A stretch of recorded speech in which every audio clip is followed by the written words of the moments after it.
teman-teman semua para pejuang ASN, saya ucapkan terlebih dahulu selamat buat kalian semua yang sudah dinyatakan lolos dalam seleksi tahap 1 dan sedang dalam pengisian DRH atau daftar riwayat hidup. Namun, di sini kita akan membahas barangkali ada dari teman-teman yang berniat untuk mengundurkan diri. Apakah ada risiko? Nah, ini dia berdasarkan Surat Kepala BKN nomor 1272B MP0101 SD di 2025. Di sini sudah menjelaskan apakah memang ada teman-teman yang berniat mengundurkan diri, maka harus baca dulu apa saja sih resikonya.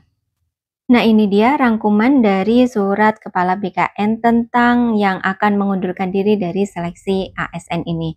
Yang pertama adalah pelamar yang sudah dinyatakan lulus tahap akhir seleksi dan atau sudah mendapatkan nomor induk calon PNS atau P3K, kemudian mengundurkan diri, kepada yang bersangkutan dikenai sanksi tidak boleh melamar pada penerimaan ASN untuk 2 tahun anggaran pengadaan pegawai ASN berikutnya.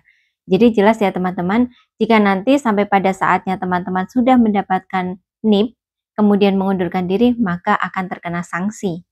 Yang kedua, sanksi sebagaimana tersebut dalam angka 1 dikecualikan bagi pelamar yang dinyatakan lulus tahap akhir seleksi di lokasi berbeda dengan lokasi yang dilamar sebagai hasil optimalisasi kebutuhan formasi, kemudian mengundurkan diri sebelum ditetapkan nomor induk pegawainya.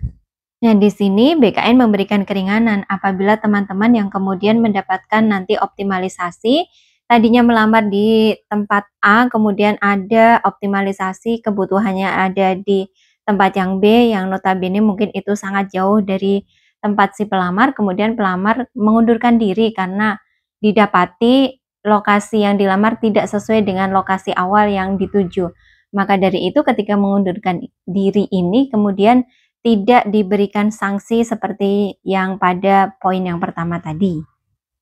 Contoh kasusnya misalnya pelamar A melamar kebutuhan jabatan dokter ahli pertama di RSUP Fatmawati Jakarta dan dinyatakan lulus sebagai dokter ahli pertama di RSUP Profesor Dr. RD Kandau di Manado. Apabila yang bersangkutan mengundurkan diri saat pemberkasan atau pengisian daftar riwayat hidup, maka tidak dikenai sanksi, tidak boleh melamar pada penerimaan untuk 2 tahun anggaran pengadaan ASN berikutnya.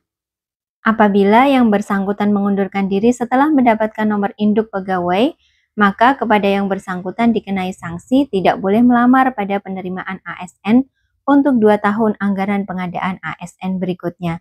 Jadi teman-teman kuncinya adalah untuk teman-teman yang berniat ingin mengundurkan diri karena berbagai alasan, nanti teman-teman harus mengundurkan dirinya adalah sebelum diterbitkannya nomor induk pegawai, baik untuk PNS maupun P3K.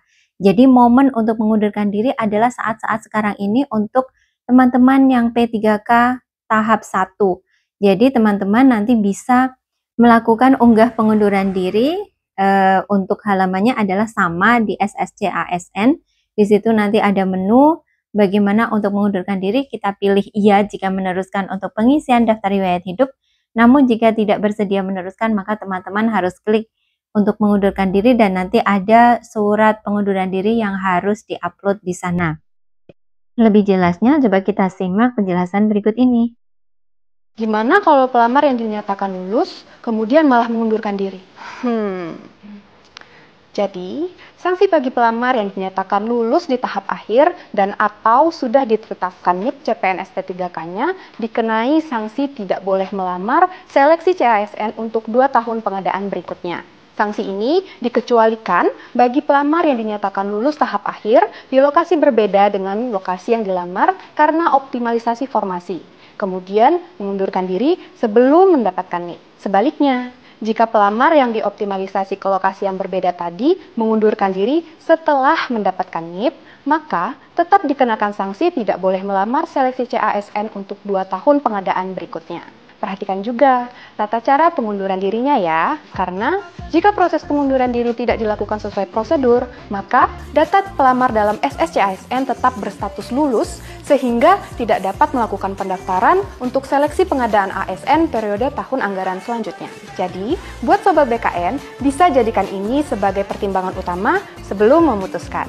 Nah, itu dia penjelasan langsung dari update BKN. Teman-teman bisa juga melihatnya di akun resmi Instagram BKN. Nah, bagaimana dengan tata cara pengunduran diri yang harus dilakukan oleh peserta yang sudah dinyatakan lulus saat pemberkasan atau pengisian daftar riwayat hidup? Nah, yang pertama harus dilakukan, peserta wajib melakukan konfirmasi dengan klik pilihan mengundurkan diri pada aplikasi atau fitur pengisian DRH SSC ASN. Nah, ini dia tampilan menu di SSC ASN dalam pengisian nanti teman-teman yang ingin melanjutkan pengisian daftar riwayat hidup ataupun yang ingin melakukan pembatalan. Teman-teman bisa dilihat di scroll di bagian akhir pada pengumuman kompetensi, nanti di situ ada pilihan, ada kolom putih ini bisa dilihat ya. Nah, nanti di sini untuk yang akan melanjutkan pengisian DRH nanti konfirmasinya adalah ya dan dilanjutkan pengisian DRH. Nah, kalau yang tidak, kita akan klik menu yang berikutnya yaitu tidak, saya ingin mengundurkan diri. Kita klik yang bagian sebelah sini, kemudian nanti halaman ini akan melanjutkan ke proses untuk pengunduran diri.